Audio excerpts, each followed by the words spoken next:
everyone, welcome to The Zest, the official podcast of Orange Coast Magazine. I'm Chelsea Ranieri, and today's guest is the founder, president, and CEO of Lab Holding, which is the parent company of cultural landmarks in Orange County, including the Lab, the Camp, and the Anaheim Packing District.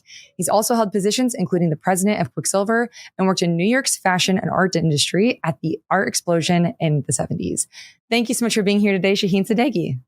Wow, what an introduction. Thank you. Of course. I just had to say, fangirl for a moment. I am such a big fan of all of your establishments. I've been going to the Lab, the Packing House, the Camp since teens, 20s. Now I'm in my 30s and I'm at the Camp pretty much every weekend now. And my sister-in-law is actually your property manager. So it's just been a lot of positivity from all of those places. Oh, that's so cool. Well, thank you for saying that. It obviously makes us feel great. And I heard your sister-in-law, and that's pretty... Yeah. She does an amazing job. So she's keeping us, she was keeping us real. So that's I love that. Very cool. Yeah. The Camp is just one of my favorite places. And every time I have someone that's coming from out of town or just meeting up with someone, we always go to ABBA folks, Whip now that they have the nighttime aspect to it. So Green, all those places. So we love it. Very cool. Well, to start at the beginning of your story, where did you grow up and what first sparked your love for art and design? I grew up in East Lansing, Michigan. My parents moved to America in 1965. I was 11 years old, and they came here to get their doctorates.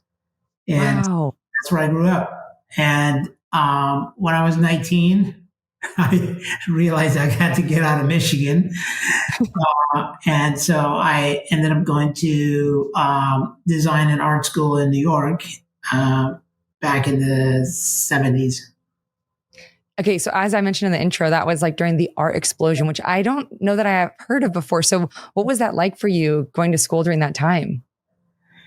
Well, it was an art explosion. I think most of us in the 70s realized that, not just in terms of art, but in terms of music. I mean, there was just such fantastic, energy going around. And so I think at the time, I just thought that's just the world is. I didn't really think much of it. But I grew up playing music, so I was, of course, pretty dialed into the music industry. And as far as the art world was concerned, same thing. There was just a lot of amazing pop art that was going on, and there was just, a lot of freedom and lots of experimentation back then. So, and I think by the time I got to New York, and I really realized sort of the influence and the explosion that was going on in the art scene. So I think that my timing was, looking back, my timing was pretty good. Yeah, what a dream. I can't even imagine. Well, after graduating, you had the opportunity to work with legendary designer Charles James at the Chelsea Hotel. So what did you learn from that time that still sticks with you today? Oh, my. Well, that was a very, very interesting chapter in my life. So I was very young, in my early 20s, and I guess I got lucky. I was hired by him as an intern to come in and help him with the couture.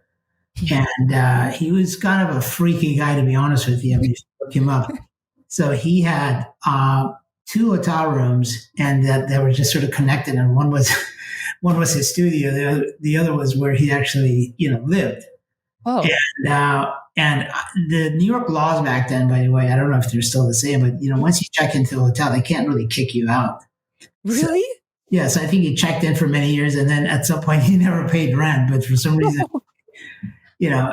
so it was very interesting. But Chelsea Hotel was sort of an iconic thing going on back then in the art scene. If I'm not mistaken, I think Sid Vicious died there, and Janis Joplin, and so it was like, that's where Bob Dylan stayed. It was really just a very that's kind of a artsy hotel in a sense, with a lot of creative culture. So, and it had a little bit of a dark side to it. It's funny, somebody actually bought that hotel and revamped it. So a few years ago when it reopened, I visited it just for history's sake. And it was like, I still felt a little creepy in there. But I think New York Times did an article on it. You should look it up. That's, you actually think, there's ghosts in there or something. I felt that. It's so funny. But so that's where I worked. And he was a very interesting, extremely talented, obviously. And we had an amazing client list. Al Saparelli, who was jewelry designer back then. Halston used to come in there. and kind of knock off Charles James. And we had Bianca Jager was our client back then. I mean, we had the list of clients were just really pretty incredible. But the interesting thing about him was obviously he was super talented, but he had a hard time delivering. So take people's deposits, but it would take him years to deliver the dress. And Oh no. of course, these were sort of high end, $10,000 dresses.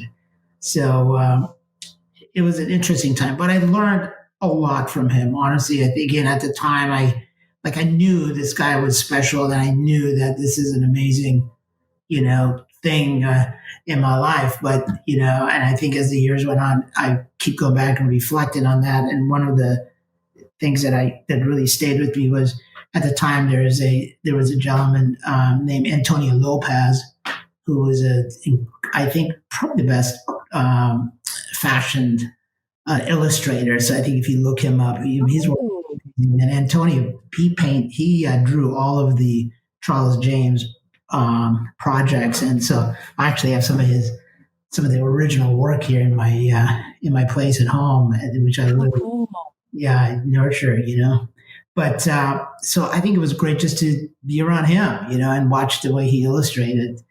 But Charles had a very interesting, sort of an architectural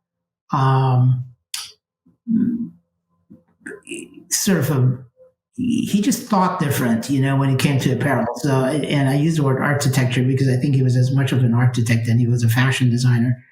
And so, for instance, one of the things that I recall learning from him is he spent hours teaching me that it's not just about the clothes and the body, it's the air in between the clothes and the body that actually makes the dress. And I'm like, what does that mean? And he had a way, he had a real special technique in making patterns.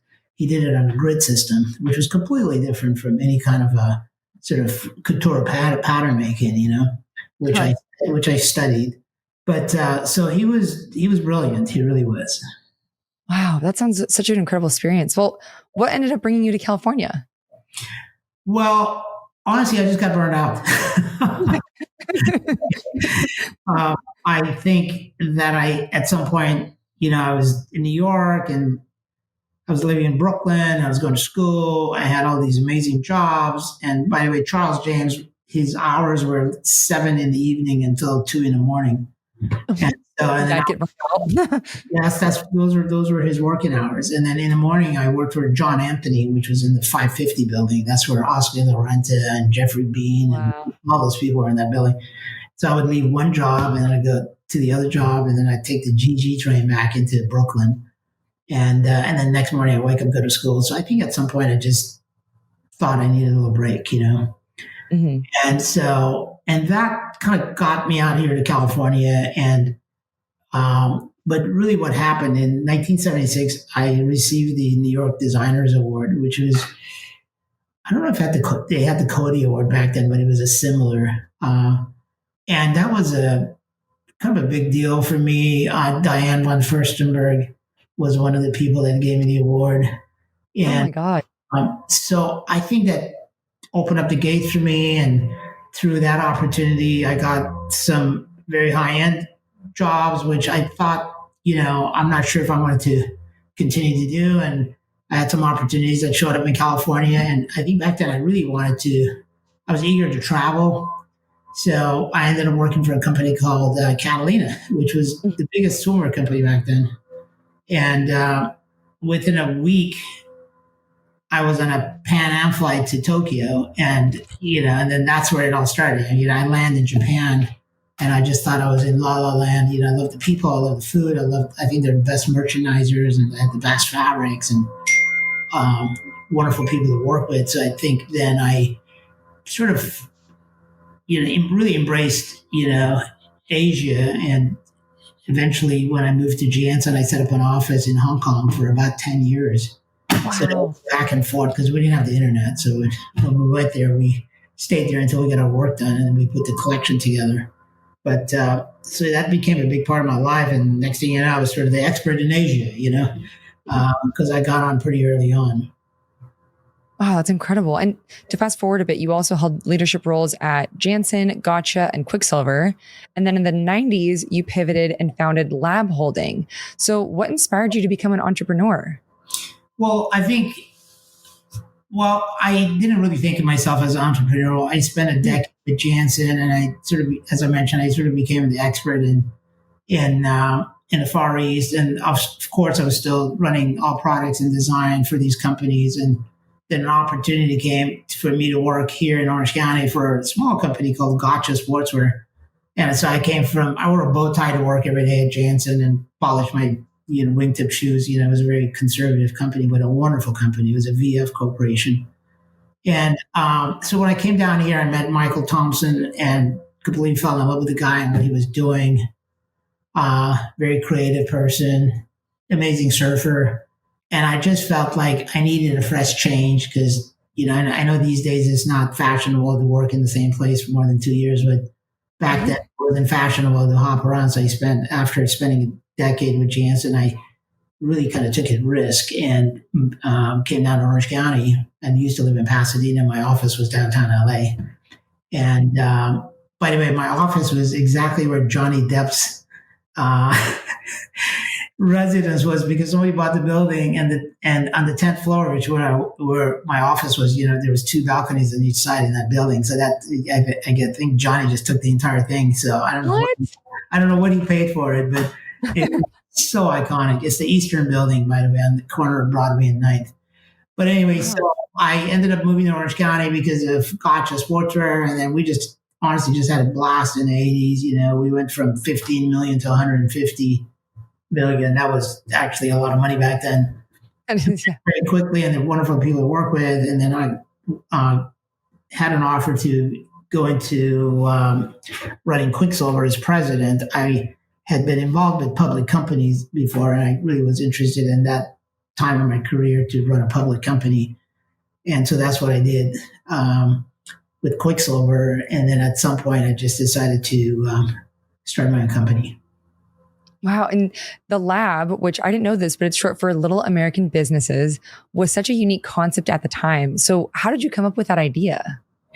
Interesting enough. So again, mentioning, running a public company, we were looking for that quarter growth, which, to be honest, I didn't really like because it took the focus away from product and into balance sheet. And I didn't want to just run a company that was just all about the balance sheet, because product suffers, And, in the surf industry, we had a saying that says, size is the enemy of cool, and it just seems like the bigger we got, the goofier we got. And I think that, most people don't realize, when you're running a $2 billion company, to be the darling of Wall Street, you basically have to put out about 20% return on investment on an annual basis. And if you really break that down, that means you got to tag on $100 million every quarter. Whoa. So, every day you wake up and you shave and you go to work, a tag on $1 million, $5 million, $8 million, forever, And so for me, it was not good and it wasn't sustainable. And I just, there was other reasons, I wanted to start a family.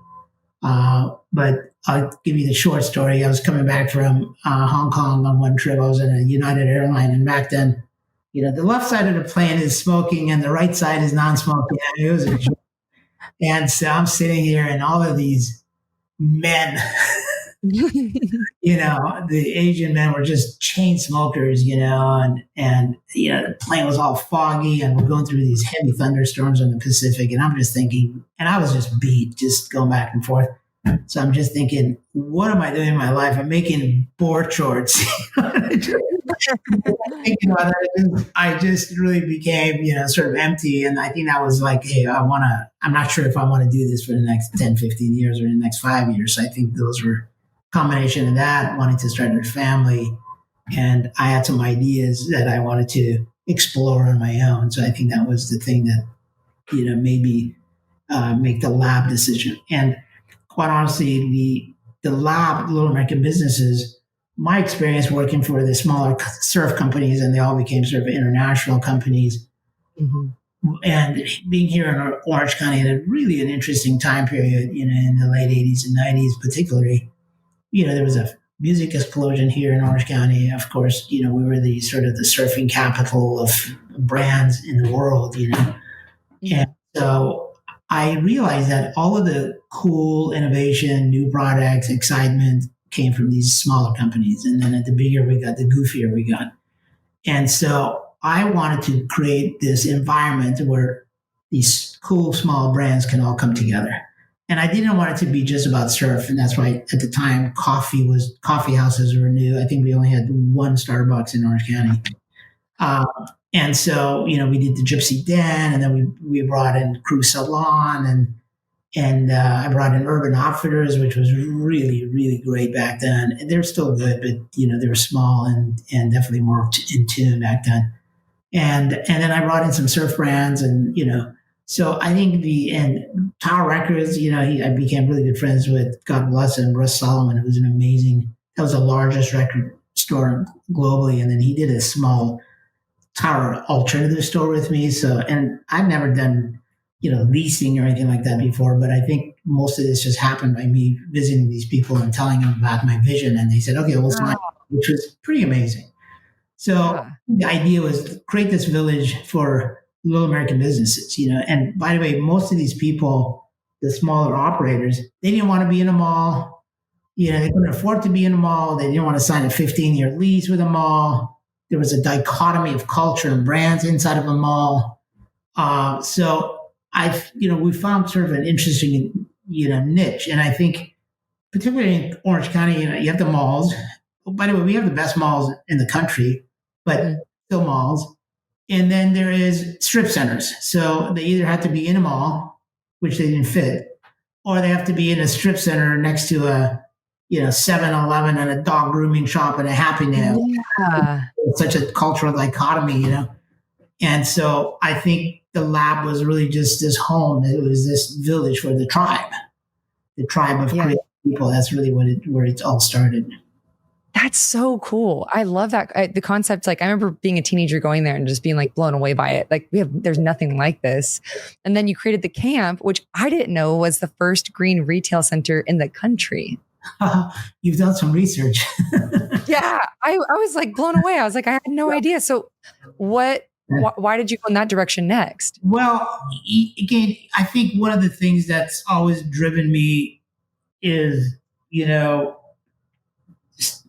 the archaeology of culture, and really just understanding where things are going and what people are thinking and what's important to them and so forth. And back in the early 2000s, late 90s, it was, I read an article, I was on my life cycle. I read an article in the Wall Street Journal that, this young person that I think he came out of Brown or one of the Ivy League schools in the East Coast. And, started a tech company, did extremely well, moved to Manhattan, went public, made just a boatload of money. And I don't know if you remember back then, like everything was valued on, future, none of these companies made money with. And he got married and got a dog. And then, seems like 16 months later or something, or 24 months later, there was the boom, the tech boom bust, and then, he went out of business, got a divorce, took the dog, moved to Montana and retired. And the guy was like 32 or something. And I'm like, holy Maloney, like this is not sustainable, Yeah. They packed 70 years of life into. So when I looked at that, quite honestly, I had some very successful friends up in the Bay Area, and I would talk to them, and they had achieved tremendous success very quickly, sort of hit that American dream thing very early on. And but I would ask them like, okay, now that you've hit these high notes, like where are you going to go from here? And it's like, I want to go to Patagonia. I want to go climb Everest. I want to save Africa. I want to, like, it was really amazing. Like, not all of them, but if I talked to 10 of my, contacts, 8 of them would think that. And I think that really just showed. So I started thinking like, okay, what's going to happen after all of these, this, .com bust happens? Like, where are these people going to go? Or what are they going to do after they have all this money? Yeah. They've achieved so much wealth and success. So I think it was a combination of that and a combination of, the country was starting to really embrace organics and hybrid cars. And you remember my ex-wife went out and bought a Prius back then, turned it around into a Prius. So I think it just became, people in America really became very aware, of the environment and so forth. So I felt that that was not a trend. And I really felt that that's what's coming down the pike. So we were very early on. Wow. And green was not that was not a vocabulary. I think what we did was we just said, let's make something sustainable, And we did a lot of, we did some goofy things, but we also did a lot of experiments. So as an example, if you look at the parking lot at the camp, it's just sort of sloped down. Most people think we just, screwed up. But what happens, we put in these massive percolation system, and it was all designed by Pat Fesco, which is really the top engineer company. He's a good friend of mine as well. A really brilliant company, and where we craned in these massive tanks. So all the water at the camp really gets percolated in the parking lot.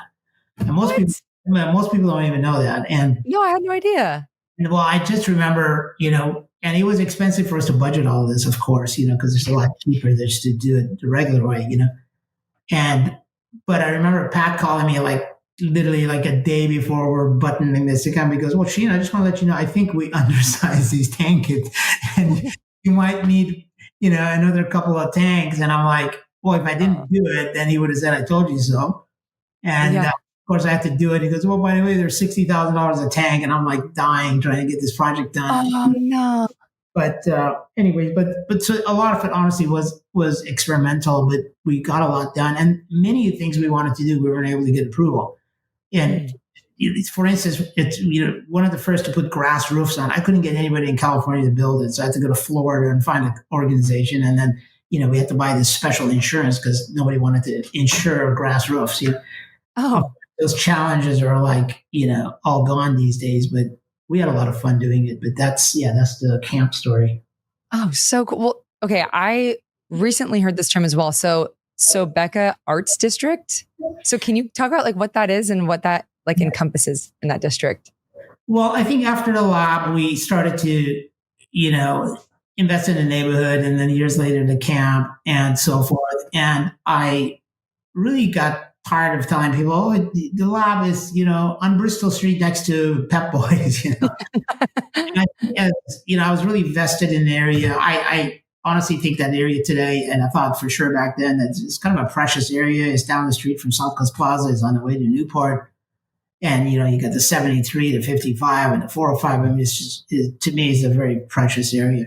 Yeah. And so what I wanted to do is create a neighborhood. And so that we can have not just us, but other people can come in. And I always looked at it as, maybe not so much today, but back then, I think we had a very clear vision that, South Coast Plaza, which, by the way, does a phenomenal job. I do think it's the best mall in the country. But, it's Madison Avenue, it's 57th and 5th Avenue, it's Rodeo Drive, and we want it to be, Nolita, Soho. Yeah.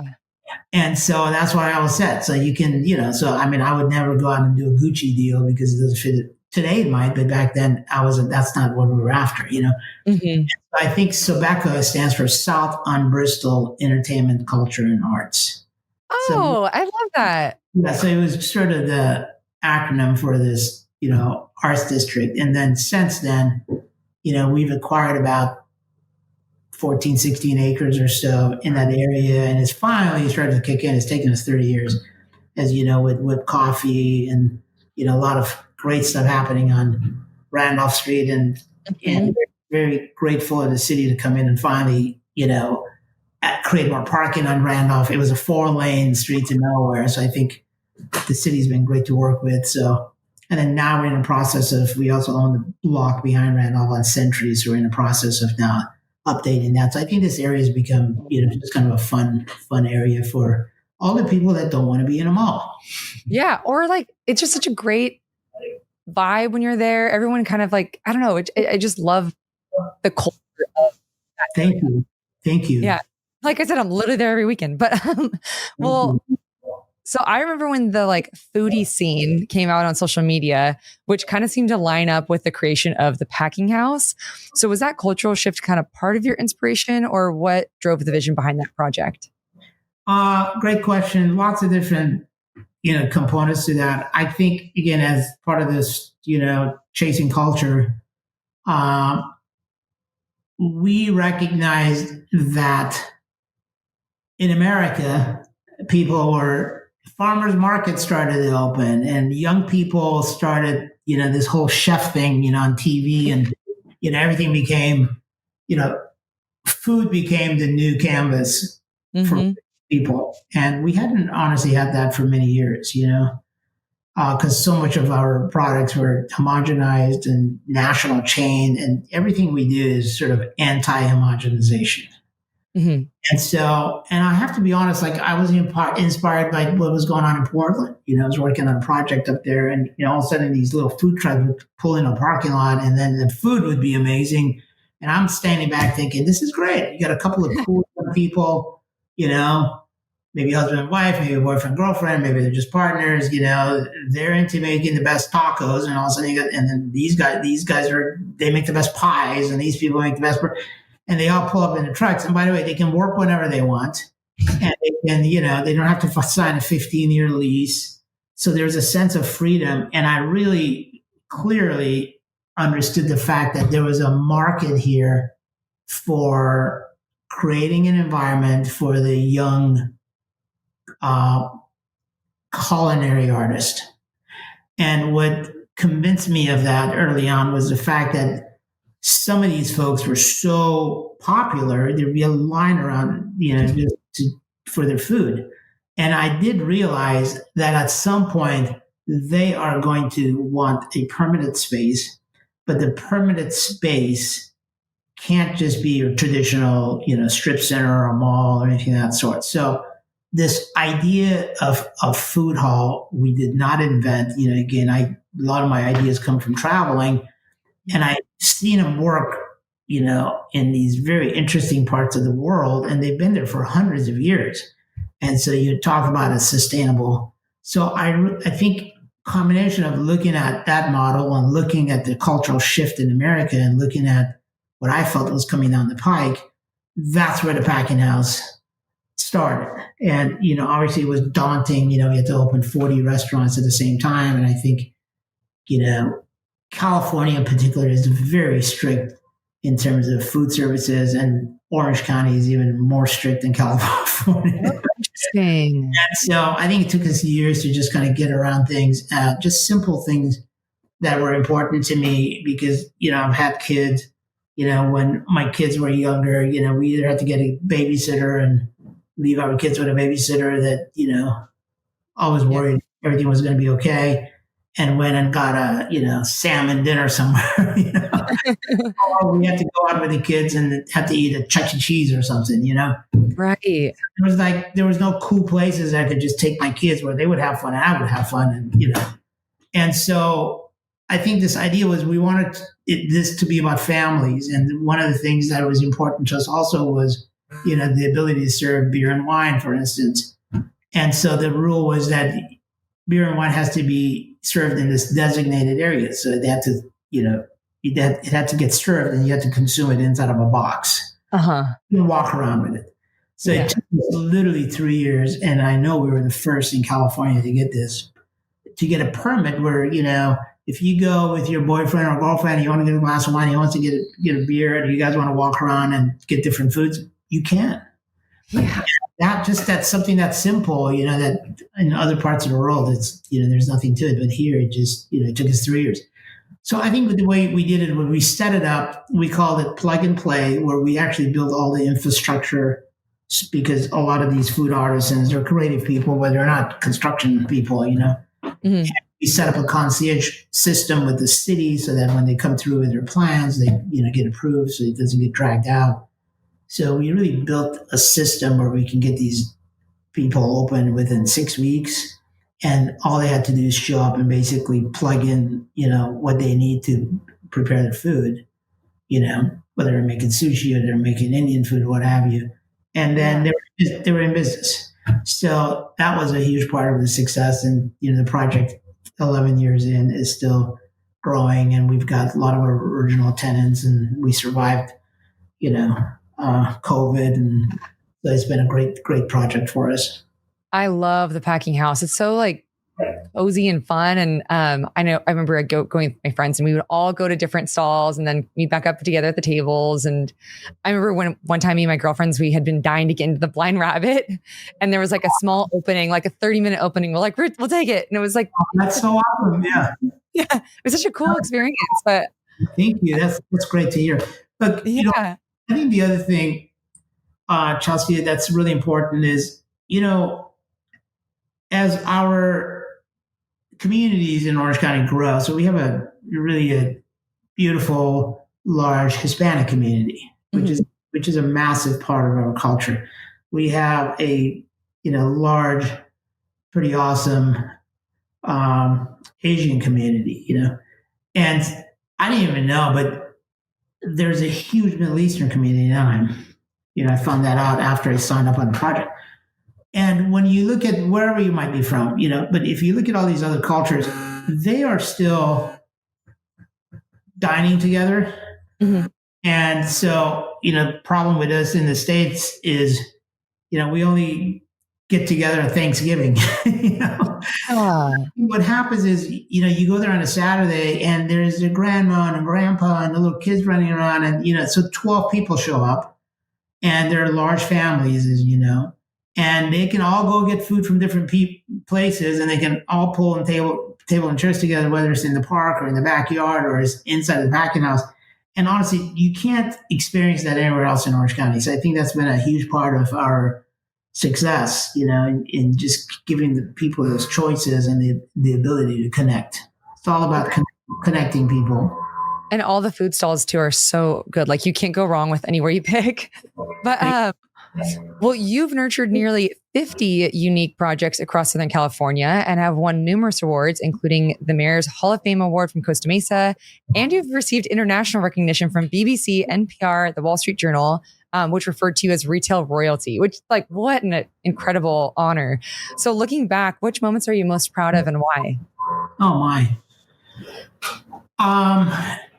Honestly, I'm proud of it all.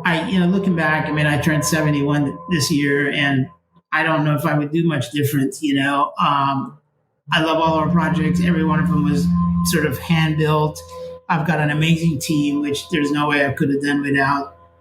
And it's hard for me to pick. I think they all had. I'm sort of a part-time frustrated musician. It's kind of like, what's your favorite album?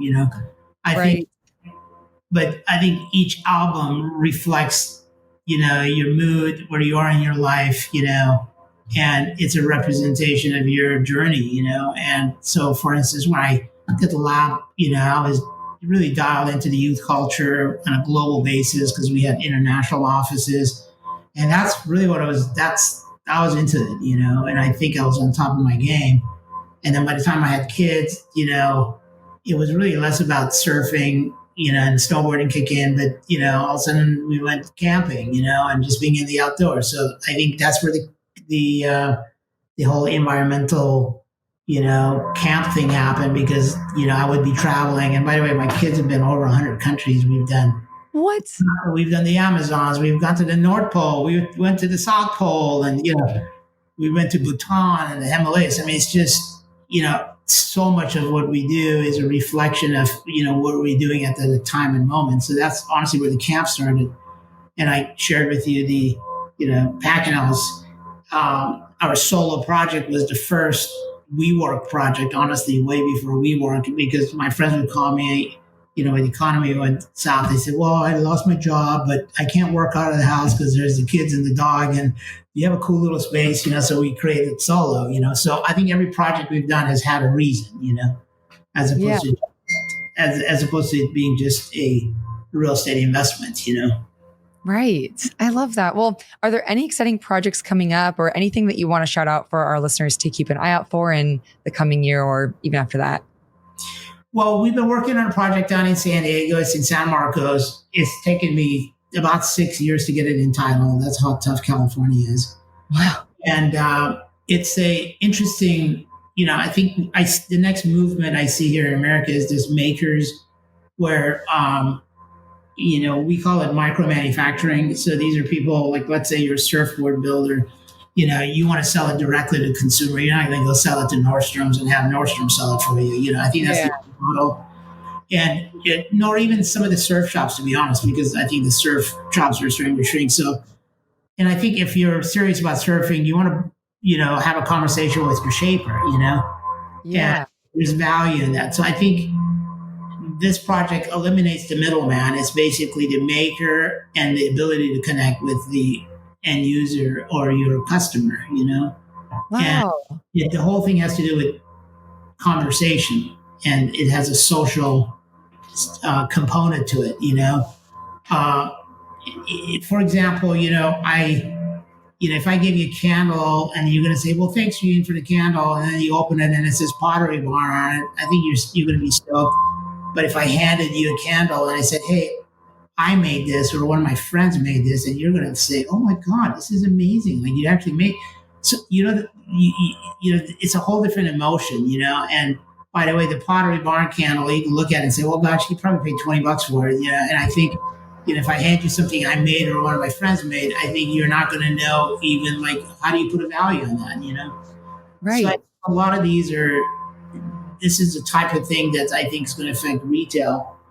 But we finally got entitled, and so now we're trying to figure out how to pencil it out because, interest rates are high and construction costs are high. But I call it Burning Man retail. So it's really kind of architecturally is really an interesting indigenous looking project. So we're trying to put the fine lines together here to see if we can get it penciled out. Amazing. Well, I'm definitely going to be visiting San Diego once that opens, but we are coming to the end of our time. But before I let you go, I have 3 final questions for you that we call the Thoughtful 3. So first, what are 3 values that you believe every entrepreneur should hold on to? Authenticity, courage, and avoiding complacency. That was a great answer. I thought about it. Yeah, that was good. All the time. What would you tell your younger self, knowing what you know now? I should have taken more risk. Should have had less fear. Yeah. I should have. There's projects that I should have taken on, and maybe a few that I shouldn't have. But yeah, I should have just, got off the bench and danced a little bit more, because we all have so much fear, especially we're a family operation. I use my own money. I don't have any partners, so I think that's kind of kept me conservative. But I think I probably would have done it earlier, and I would have done more. God, that's incredible. Well, are there any books, films, or works of art that you believe every young creative should experience, and why do they stand out to you? Well, again, look, I think books and movies for me are time, place, moment, where your head is at, what are you doing, what are you into. But I think the instrument for me has always been travel. I mean, I just can't, emphasize.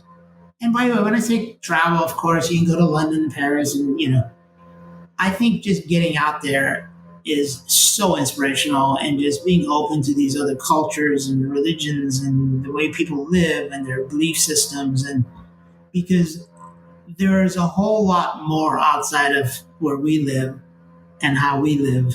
Mm-hmm. I think we're all fortunate, of course, to live in America, and, we live in wealthy communities, but I think part of that also distances us from realities of humanity, So yeah. My encouragement is, every time I do kind of a crazy trip, I mean, I come back fully loaded, and not just in terms of, artistic or creative, but emotionally, I don't know, there's just so much. And it doesn't have to be expensive travel, by the way. I think that's the cool thing about young people is just get out, Mm-hmm. But I really think that's the juice. Yeah, I couldn't agree more. I went to Japan earlier this year and I felt exactly How cool is Japan? I mean, it was amazing. Yeah. It was like the thing I'd ever experienced before. Yeah. You come back, you're like fully amped, Yeah. Well, thank you so much for doing this. It was so fun to get to talk with you. You're so inspiring. And again, I'm such a huge fan of everything that you've made. So I appreciate it. Thanks for the opportunity. Thanks for your time and best of luck.